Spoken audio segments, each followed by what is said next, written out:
Hola a todos, hoy les vengo a contar una historia sobre una asesina, que quizás no fue muy conocida, pero su historia es de lejos una de las más mórbidas que se han visto en la humanidad. Mary Flora Bell nació el 26 de mayo de 1957 en Newcastle, Inglaterra. Fue una niña maltratada desde su salida del vientre materno. Al nacer, Betty, su madre la alejó de sí con asco y repudio gritando: "Alejen esa cosa de mí". Betty tenía apenas 16 años. Nunca se supo quién fue el padre biológico de Mary. Su padrastro era Billy Bell, un ladrón que insistía en que sus hijos lo llamaran tío para poder cobrar las pensiones del gobierno. La madre de Mary intentó matar a su hija varias veces, fingiendo que la niña sufría accidentes. Después se convirtió en prostituta y gustaba de utilizar a Mary para satisfacer los deseos de sus clientes. Mary era una niña muy hermosa.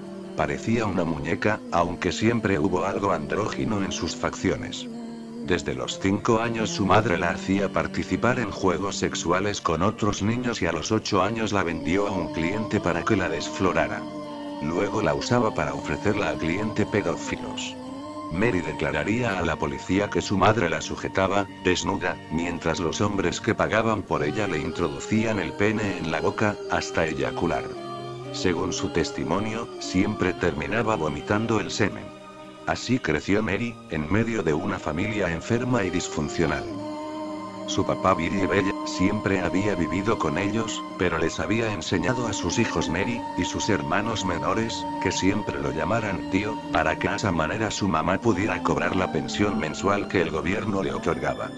Mary, una niña de 11 años, aceptó las burlas de su madre y la de los vecinos, cuando ésta la ridiculizaba delante de ellos riéndose de ella porque aún mojaba la cama, colocando el colchón en la ventana para que todos los vecinos pudiesen ver lo que la niña aún hacía.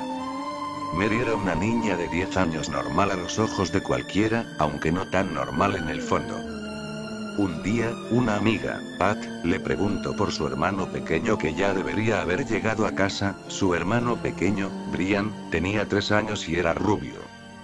Fue Mary quien junto a su mejor amiga, Norma, ayudaron a buscar a Brian. Mientras ellas sabían dónde se encontraba el niño, la acompañaron por todo el barrio, cruzaron las vías del tren y llegaron a una zona industrial, un sitio habitual por los niños ya que allí había muchos materiales industriales que ellos consideraban buenos para jugar.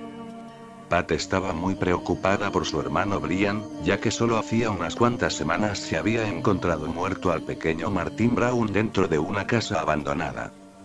Fue Mary la que señaló el sitio donde se encontraba el pequeño. El sitio eran unos largos bloques de cemento, mientras que su amiga Norma dijo que no, que era imposible ya que él nunca jugaba por aquella zona. Lo que ella no sabía, era que el cuerpo sin vida de Brian se encontraba justo donde él señalaba. El fin de Mary era que Pat encontrase el cuerpo sin vida de su hermano ya que quería ver el gesto de conmoción en su cara. Pero Pat decidió irse, y fue la policía quien encontró el cuerpo del pequeño Brian a las 11:10 de esa misma noche. Cuando lo encontraron, Brian se hallaba cubierto de pasto. Había sido estrangulado. Y a su lado se encontraron unas tijeras rotas tiradas en el pasto. Tenía marcas en los muslos, habían marcado en su vientre 2 letras N y M, sus genitales habían sido seccionados, trozos de cabello también aparecían cortados y las heridas eran bastante grotescas. Existía una terrible sensación de juego, algo de ternura y de alguna manera, el toque juguetón hacía ver monstruoso aquel asesinato, dijo el inspector James Dobson. Durante el verano de 1968, los habitantes de Scotswood se encontraban bastante asustados por los acontecimientos. La policía procedió a entrevistar a todos los niños de entre 3 y 15 años mientras que los adultos se preguntaban si el accidente de Martin Brown también se trataba de un asesinato. Estábamos realmente nerviosos, dijo la tía de Martin. Entre los niños sospechosos se encontraban Mary Beth de 10 años y Norma Bell de 13 años.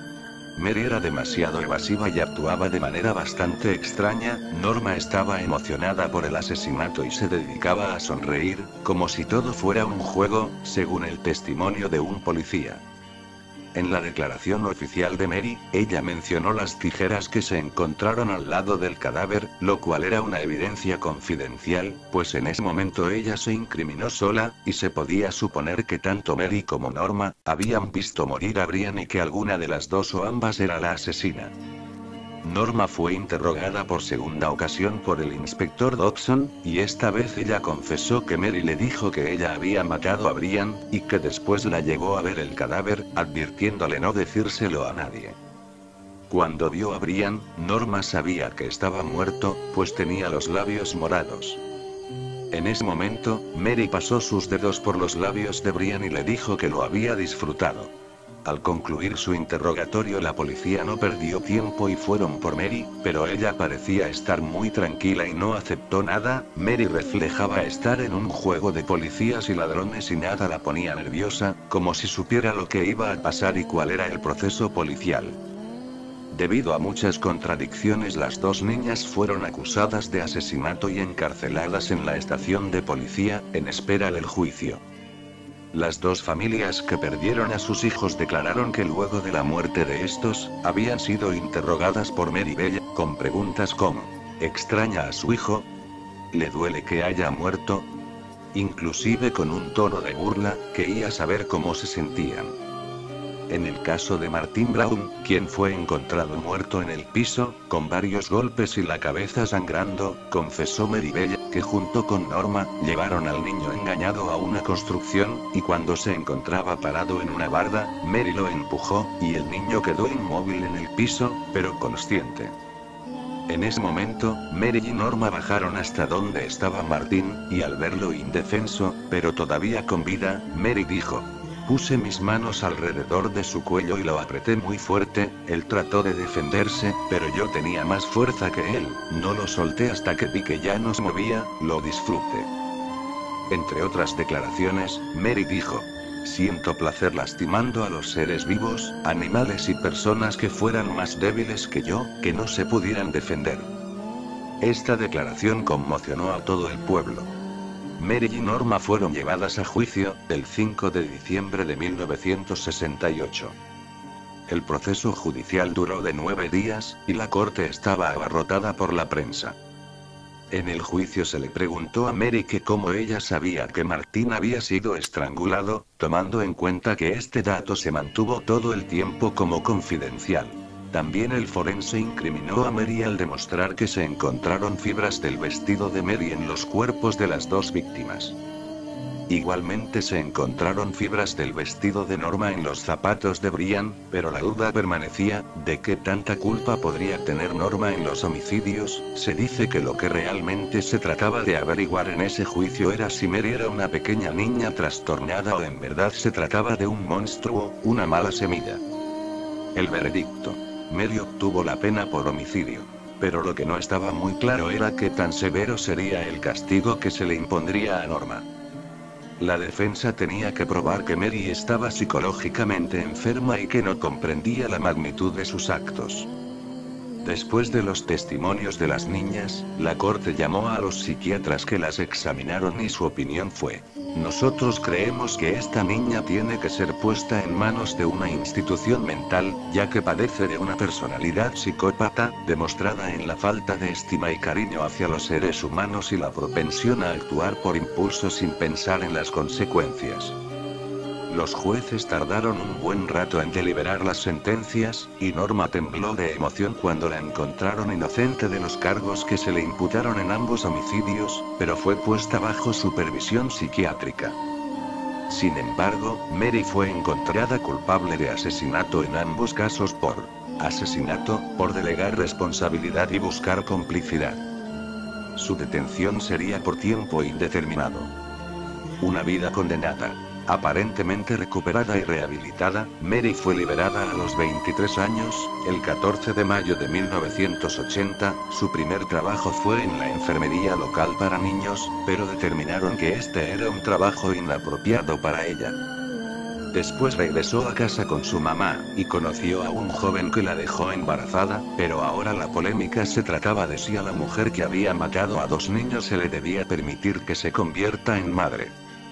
Ella luchó arduamente por su derecho a ser madre, alegó que ahora era otra persona, que se había reformado y que se arrepentía de lo que había hecho en su infancia. Su hijo nació en 1984.